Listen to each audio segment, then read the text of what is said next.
It's my news wrap.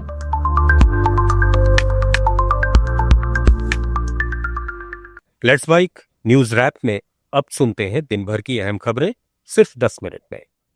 विदेश मंत्री S Jaishankar ने कहा है कि भारत अमेरिका के साथ व्यापार वार्ता में किसानों और छोटे उत्पादकों के हितों से कोई समझौता नहीं करेगा। नई दिल्ली में economic times world leaders forum में जयशंकर ने अमेरिकी राष्ट्रपति डोनाल्ड ट्रंप की विदेश नीति को परंपरागत रूप से अलग बताया और रूस से तेल खरीद पर अमेरिका के आरोपों को खारिज करते हुए कहा कि अगर उन्हें भारतीय तेल पसंद नहीं तो वे ना खरीदें।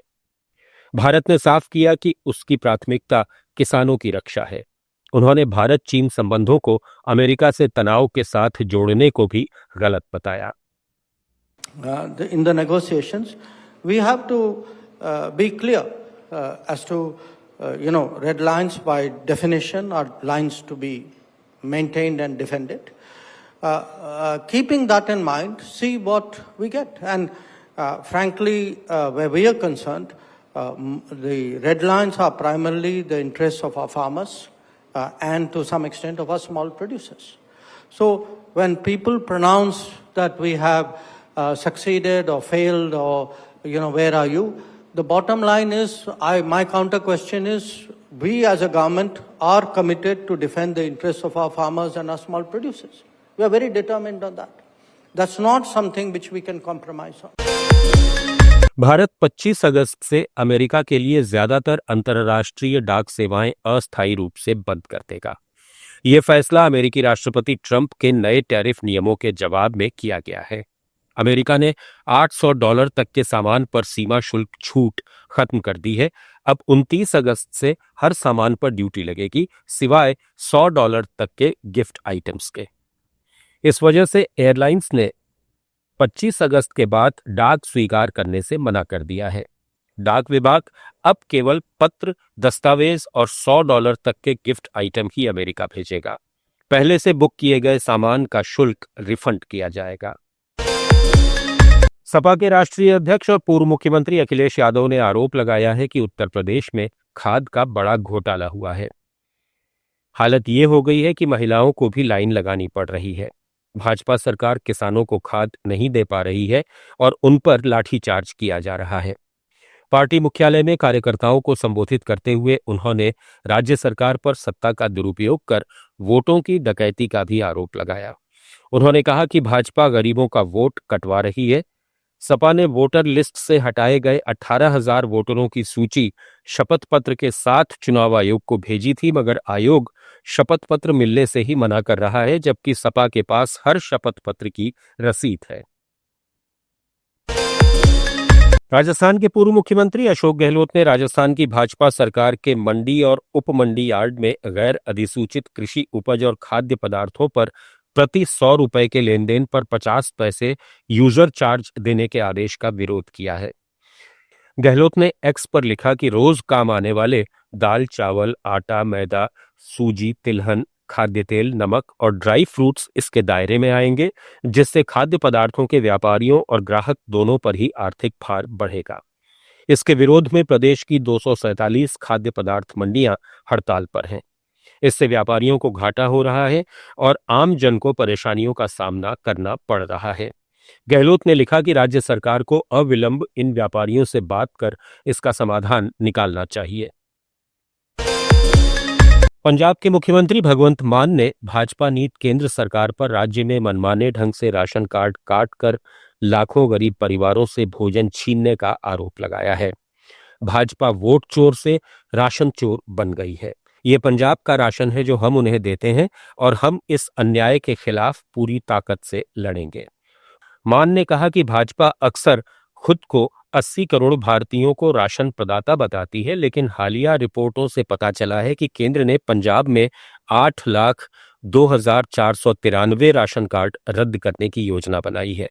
मुख्यमंत्री ने कहा कि अगर एक कार्ड औसतन 4 सदस्यों को कवर करता है तो ये फैसला लगभग 32 लाख लोगों को उनके हक के राशन से वंचित कर देगा। एक पासे ਤਾਂ ਕਹਿੰਦੇ ਅਸੀਂ ਹਿਤੈਸ਼ੀ ਹਾਂ, ਅਸੀਂ ਦੇਸ਼ ਨੂੰ ਵਿਸ਼ਵ ਗੁਰੂ ਬਣਾਉਣਾ ਹੈ, ਤੇ ਜੋ ਦੂਜੇ ਪਾਸੇ ਵੋਟ ਚੋਰ ਤੋਂ ਬਾਅਦ ਹੁਣ ਇਹ ਰਾਸ਼ਨ ਚੋਰ ਵੀ ਬਣ ਗਏ। ਵੋਟ ਚੋਰੀ ਦਾ ਤਾਂ ਆ ਗਿਆ ਸਾਹਮਣੇ ਸਾਰਾ ਕੁਝ, ਤਾਂ ਮਾਨਯੋਗ ਕੋਰਟ ਨੇ ਵੀ ਕਹਿਤਾ ਹੁਣ ਰਾਸ਼ਨ ਵੀ ਚੋਰੀ ਕਰਨਗੇ ਸਾਡਾ। ਔਰ ਪੰਜਾਬ ਦਾ ਰਾਸ਼ਨ ਅਸੀਂ ਉਹਨਾਂ ਨੂੰ ਪੈਦਾ ਕਰਕੇ ਦਿੰਨੇ ਆ। 8,02,493 राशन कार्ड कट्टन लगे ने। 102 साल के अपने इतिहास में उत्तर प्रदेश न्यायिक सेवा संघ ने अनेक उपलब्धियां हासिल की हैं। उत्तर प्रदेश के लखनऊ में मुख्यमंत्री योगी आदित्यनाथ ने यूपी न्यायिक सेवा संघ के 42वें सम्मेलन में कहा कि हम उत्तर प्रदेश को विकसित भारत का विकसित प्रदेश बनाएंगे। अगर हमें सुशासन का लक्ष्य प्राप्त करना है तो हमें न्याय को सुगम और त्वरित बनाना पड़ेगा। इसकी शुरुआत हमें अपनी इकाई से प्रारंभ करना होगा। हम राज्य में कार्य कर रहे हैं तो विकसित भारत का विकसित उत्तर प्रदेश, हम लोग जनपद में कार्य कर रहे हैं तो विकसित उत्तर प्रदेश का विकसित जनपद, हम जिस क्षेत्र में काम कर रहे हैं उन क्षेत्रों में केवल विकास की इकाई आर्थिक क्षेत्र में नहीं बल्कि समग्रता को लेकर के जब चलेगी तो वह समग्रता सबकी खुशहाली का कारण बनेगा, सबकी समृद्धि का कारण बनेगा। और उसका रास्ता प्रारंभ होता है एक सुदृढ़ न्यायिक व्यवस्था से। न्याय सुगम भी हो और त्वरित भी हो। सुशासन के लक्ष्य को अगर हमें प्राप्त करना है तो हमें न्याय को उतना ही सुगम और उतना ही त्वरित भी बनाना पड़ेगा। असम में गिद्धों को बचाने के लिए जैव विविधता संरक्षण संगठन अरण्यक ने गुवाहाटी में एक जागरूकता अभियान शुरू किया है। इस अभियान में असम के ग्राम प्रधानों को गिद्ध संरक्षण में भागीदार बनाया गया है। दरअसल जंगली जानवरों और आवारा कुत्तों से मवेशियों की रक्षा के लिए लोग अनजाने में गिद्धों को जहर दे देते हैं, जिससे उनकी संख्या घट रही है। अरण्यक का ये प्रयास लोगों को गिद्धों के पर्यावरणीय महत्व के बारे में जागरूक कर रहा है ताकि इन पक्षियों को विलुप्त होने से बचाया जा सके। फुटबॉल दिग्गज लियोनेल मेसी नवंबर में अपनी विश्व कप विजेता अर्जेंटीना टीम के साथ केरल में एक दोस्ताना मैच खेलने आएंगे।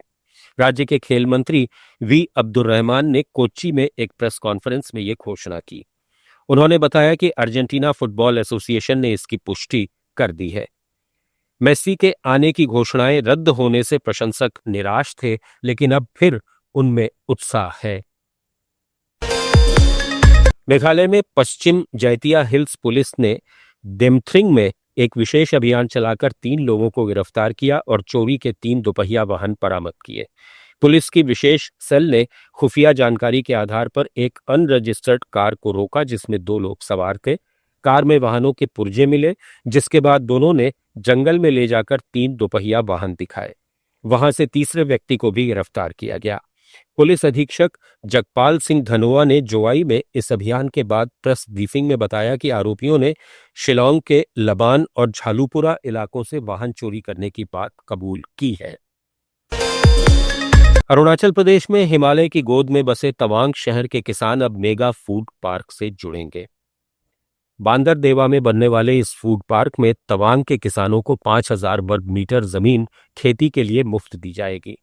पार्क के प्रमुख प्रमोटर लिक्का माज ने Tawang green farmer producer company की बैठक में कहा कि वे तवांग के किसानों से सोयाबीन और मक्का सीधे खरीदेंगे और बची उपज किसान खुले बाजार में बेच सकेंगे। इससे उनकी उपज को बाजार मिलेगा। दीमापुर नगा स्टूडेंट्स यूनियन ने निर्मल जैन के खिलाफ कड़ी कार्रवाई की मांग की है। आरोप है कि जैन ने खुद को नगा दिखाने के लिए फर्जी आदिवासी प्रमाण पत्र बनवाया और इसके जरिए जमीन हासिल कर ली। दीमापुर में प्रेस कॉन्फ्रेंस में यूनियन के नेताओं ने कहा कि उन्होंने इस मामले में प्रशासन को सबूत दिए थे और 15 दिन का अल्टीमेटम भी दिया था, लेकिन कोई ठोस कार्रवाई नहीं हुई। यूनियन ने अब चेतावनी दी है कि अगर प्रशासन और पुलिस ने कदम नहीं उठाया तो वे खुद सख्त कदम उठाएंगे। न्यूज रैप में फिलहाल इतना ही। जुड़े रहिए लेट्स माइक के साथ।